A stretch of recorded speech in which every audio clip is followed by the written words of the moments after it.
આજે વહેલી સવારથી ગાંધીનગર જિલ્લાના તમામ તાલુકામાં વરસાદી વાતાવરણ જોવા મળ્યું હતું। કલોલ, માણસા, ગાંધીનગર ગ્રામ્ય અને દહેગામ તાલુકાના શહેરી અને ગ્રામીણ વિસ્તારમાં વહેલી સવારથી ઝરમર વરસાદ સાથે વાદળછાયા વાતાવરણમાં લોકોને ગરમીથી રાહતનો અનુભવ થયો હતો। ત્યારે ધરતીપુત્રોએ વાવણીના શરૂઆત કરી હતી। વરસાદમાં અમી છાંટણા થતાં લોકો રાહતની લાગણી અનુભવી રહ્યા છે।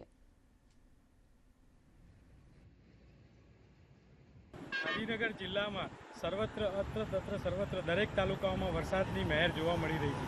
જે મુજબ આજે સવારથી જ વાદળછાયા વાતાવરણની અંદર દહેગામ તાલુકો હોય, માણસા હોય, કલોલ હોય કે ગાંધીનગર હોય ત્યાં ઝરમર વરસાદી વાતાવરણ ચાલુ થયું છે, જેનાથી શહેરીજનો તેમજ દેશના ધરતીપુત્રોમાં ખુશીની લહેર જોવા મળી છે।